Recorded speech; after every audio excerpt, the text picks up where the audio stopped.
Hello students, आज हम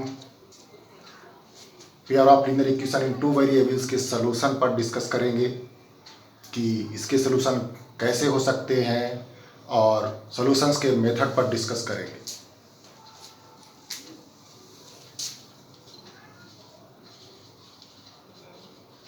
solutions of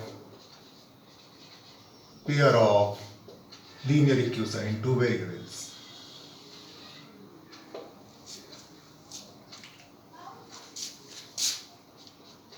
This set of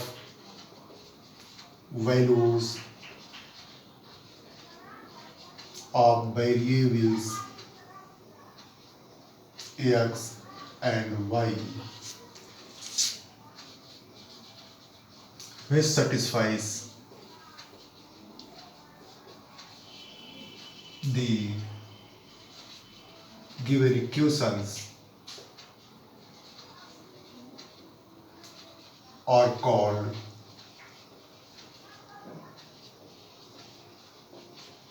solutions of the equations.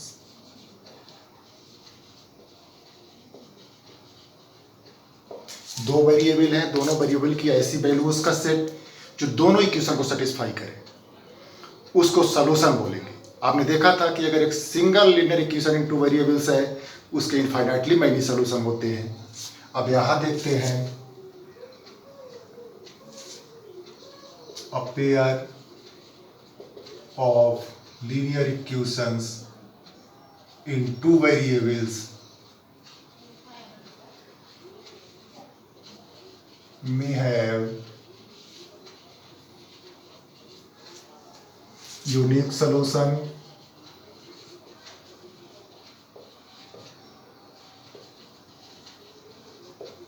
infinitely many solutions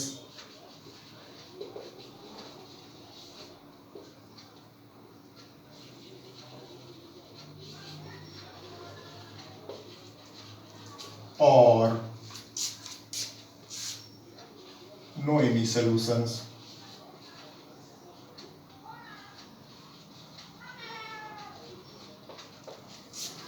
दो linear equation के case में unique solution भी possible है और इनफाइनाइटली मैनी सॉल्यूशन हो सकते हैं, या किसी केस में कोई भी सॉल्यूशन ना हो, ये भी पॉसिबल है। चलिए देखते हैं किस केस में यूनिक सॉल्यूशन होगा, किस केस में इनफाइनाइटली मैनी सॉल्यूशन होंगे और किस केस में कोई सॉल्यूशन ना होगा, उनके अलजेब्राइक कंडीशंस। तो यहाँ देखें, टाइप्स ऑफ लाइंस, जो लीनियर इक्वेशन है उनके करस्पॉन्डिंग लाइन किस तरह की आएंगी, कंडीशन, अलजेब्राइक कंडीशन देखते हैं, और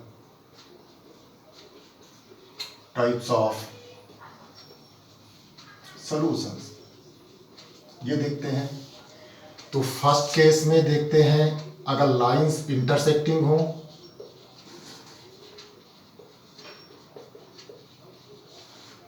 इंटरसेक्टिंग लाइंस हो, यानी लाइक दिस,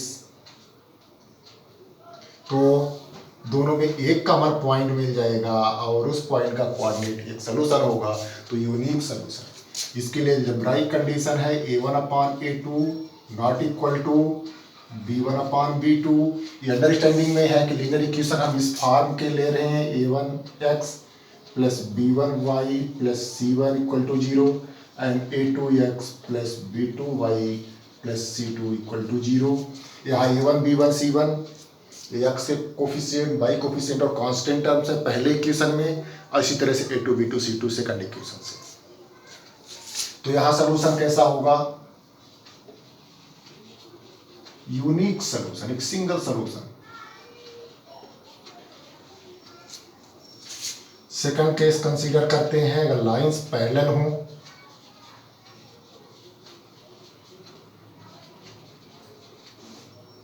लाइक दैट, तो पैरेलल लाइन कहीं इंटरसेक्ट नहीं करती, उनमें एक भी कॉमन पॉइंट नहीं होती, और कॉमन पॉइंट ही सॉल्यूशन देता है। तो एल्जेब्राइक कंडीशन इसके लिए है A1/A2 equal to B1/B2 and not equal to C1/C2। इस केस में कोई सलूशन नहीं होगा, नो एनी सलूशन। और थर्ड केस देखते हैं, कोइंसाइडेंट लाइंस।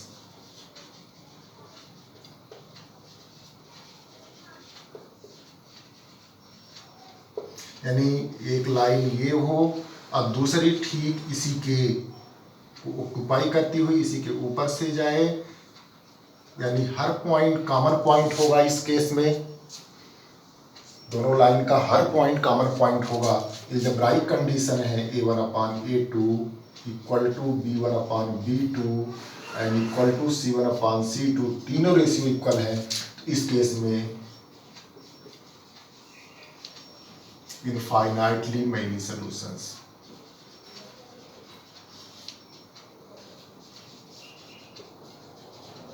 बहुत सारे सॉल्यूशन होंगे क्योंकि दोनों लाइंस हर पॉइंट पर एक दूसरे को इंटरसेक्ट कर रही हैं, मिल रही, इंटरसेक्ट क्या मिल रही, कॉमन पॉइंट्स इनफाइनाइट है। तो ये इनकी एल्जेब्राइक मेथड हुई। अब चलिए सॉल्व करने के मेथड्स देखते हैं। तो सॉल्व करने के मेथड्स, एक ग्राफिकल मेथड है और इसके अलावा 3 एल्जेब्राइक मेथड भी, उस पर भी डिस्कस करेंगे।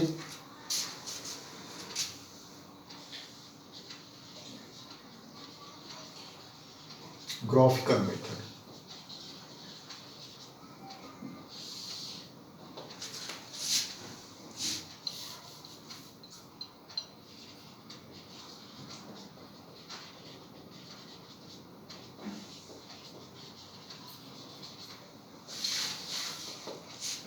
तो ग्राफिकल मेथड क्या है? आप जानते हैं कि एक लीनियर इक्वेशन एक स्ट्रेट लाइन रिप्रेजेंट करता है और उनका कॉमन पॉइंट सॉल्यूशन होता है। तो हम ग्राफिकल मेथड में दोनों लाइन की सेपरेटली एक ही कार्टेशियन सिस्टम में उनका ग्राफ ड्रा करेंगे, उन लाइन को ड्रा करेंगे और उनका जो इंटरसेक्टिंग पॉइंट होगा, कॉमन पॉइंट होगा, उस पॉइंट का कोऑर्डिनेट हमें सॉल्यूशन देगा। The coordinates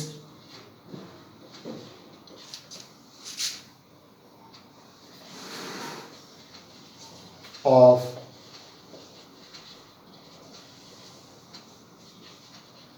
intersecting point, or we may say that common point to both of the lines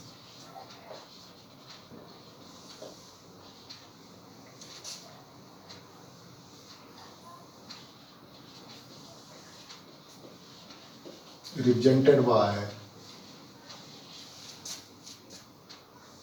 the linear equation gives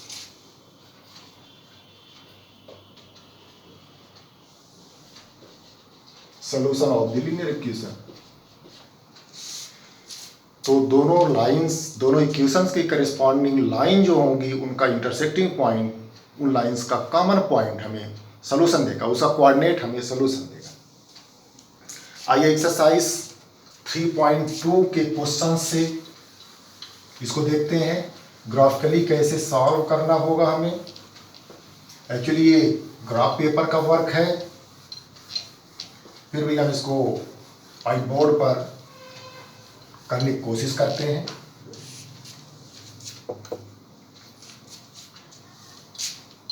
three point 2 का फर्स्ट क्वेश्चन, फर्स्ट आपको word problems दी हैं, उनसे linear equation form करना है और linear equation form करने के बाद उनके ग्राफ ड्रा करके सॉल्यूशन निकालने हैं। तो फर्स्ट क्वेश्चन में कहा गया है किसी क्लास में 10 स्टूडेंट्स हैं जिनमें से number of girls is 4 more than the boys, number of boys, find its solution graphically. तो आप लेट कर लें, let the number of boys be x and the number of girls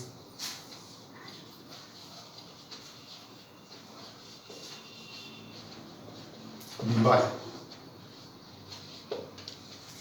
According to first condition, as you know that total number of students is 10, so first equation will be x plus y equal to 10. This is first equation. And number of girls is 4 more than the number of boys, means y number of girls minus x equal to 4. इसको आप minus से multiply कर लें तो ये negative या positive हो जाएगा, x minus y equal to -4. ये सेकंड इक्वेशन हो गया. अब आपको इनकी टेबल तैयार कर लेनी है. From equation 1 we get y के लिए सॉल्व कर लेता हूँ. y equal to 10 minus x, और एक टेबल इसकी प्रिपेयर करिए. x की आर्बिट्रेरी वैल्यूज लीजिए एक वेरिएबल की, और दूसरे की निकालिए. आर्बिट्रेरी वैल्यूज में आप 0 ले सकते हैं, पॉजिटिव नंबर ले सकते हैं, निगेटिव नंबर ले सकते हैं. और कोशिश करेंगे कि x और y की वैल्यूज का सेट ऐसा आए जो इंटीग्रल हो तो ज़्यादा अच्छा है, क्योंकि उसको नंबर लाइन पर रिप्रेजेंट करना आसान है. फ्रैक्शनल को थोड़ा सा प्रॉब्लम होगी. तो और साथ में वेरिएबल्स की बहुत बड़ी वैल्यूज ना आए जो ग्राफ पेपर से बाहर हो जाए, तो स्मॉलर वैल्यूज आए. तो हम x सपोज 4 ले लेते हैं, यहाँ पुट करेंगे, y 6 हो जाएगा. अगर x 0 लेंगे y 10 होगा, थोड़ा बड़ी वैल्यू हो जाएगी, इसलिए हम बीच की वैल्यूज ले रहे हैं. x आप 5 ले लें तो y 5 हो जाएगा. x चलिए 6 ले लेते हैं, y 4 हो जाएगा. हमको कम से कम x और y की वैल्यूज के 2 सेट चाहिए, क्योंकि 2 पॉइंट मिलेंगे और 2 पॉइंट से लाइन डिसाइड हो जाती है. यानी आपको यहाँ हमने 3 पॉइंट दिखा दिया है. 4 6 पहले इक्वेशन पर है, 5 5 6 4. कोई भी 2 पॉइंट आप लोकेट करेंगे फ्रॉम इक्वेशन 2.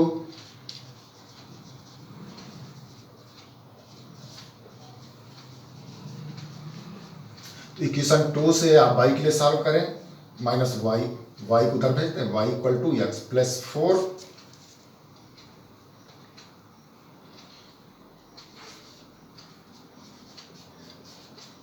ये और इसकी टेबल तैयार करें. यानी x की वैल्यूज के कुछ आर्बिट्रेरी वैल्यूज देना है और वेरिएबल y आपको निकाल लेना है. चलिए, अगर x की वैल्यू हम 0 दे लेते हैं तो y 4 हो जाएगा. x की वैल्यू आप 1 अगर पुट कर लेते हैं तो y 5 हो जाएगा. निगेटिव भी पुट कर सकते थे. x की वैल्यू अगर आप 2 दे लेते हैं तो y 6 हो जाएगा. यानी ये पॉइंट्स आपको लोकेट करने हैं. 0 4 1 5 2 6, इनमें से कोई 2, किन्हीं 2 से लाइन डिसाइड हो जाएगी. अब चलिए हम कार्टेशियन सिस्टम बना लेते हैं जिसमें हमें इन लाइंस को लोकेट करना है.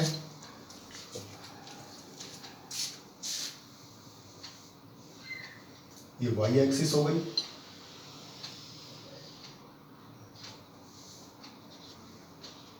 ये x एक्सिस हो गई. अगर निगेटिव नंबर आप ना लिए हो तो ये पोर्शन और ये पोर्शन छोटा कर सकते हैं.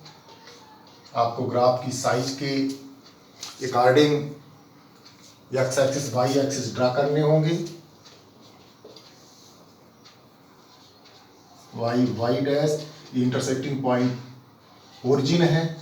आप यहाँ 1 सेंटीमीटर पर मार्क कर लें, क्योंकि आप इसमें कर रहे हैं, ग्राफ में नहीं कर रहे हैं, तो स्केल से मार्क कर लें.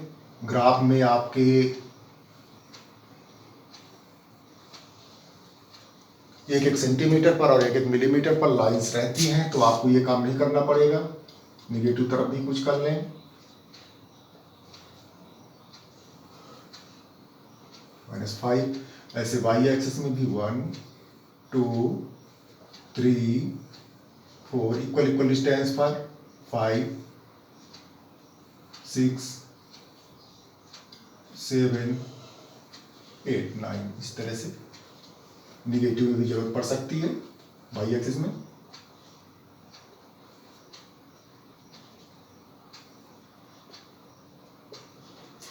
चलिए फर्स्ट टेबल से आप 4 6 पॉइंट लोकेट करने की कोशिश करें। 4 एक्स एक्सिस में, y में 6 बिल्कुल वर्टिकली इनके सामने का पॉइंट हमें लेना है।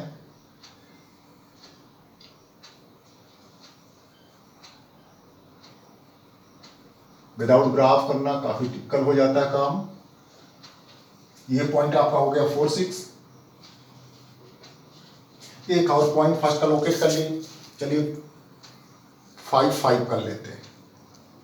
ये एक्स में 5, y में 5, ये एक्स का 5।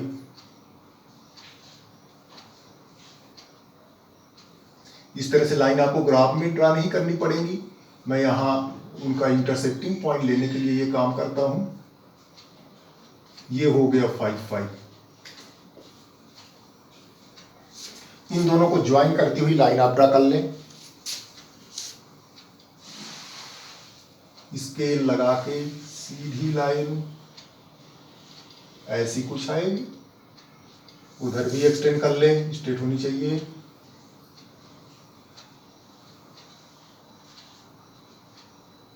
ये किस लाइन का इक्वेशन है? ये x + y = 10 का इक्वेशन है। और दूसरी टेबल से आ जाएं 0 4, x में 0, y में 4। ये पॉइंट हो जाएगा 0 4। और एक पॉइंट और ले लें 1 5 ले लें। x में 1, y में 5। यहां आएगा ये पॉइंट, x में 1, y में 5। ये 1 5 हो गया। और इन दोनों को ज्वाइन करते हुए आप आगे बढ़ा दें।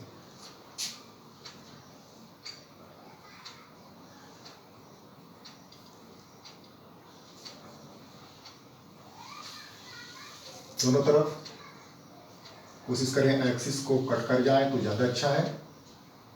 तो ये दूसरे लाइन का ग्राफ हो गया। दूसरी लाइन क्या थी? x - y = -4।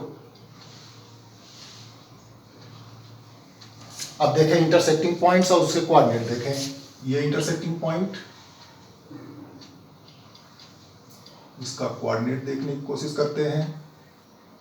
ये देखिए 3 पर फॉल हो रहा है और इधर 7 पर हो रहा है। 3 7। तो अब आप यहां लिखें intersecting point, coordinates of intersecting point.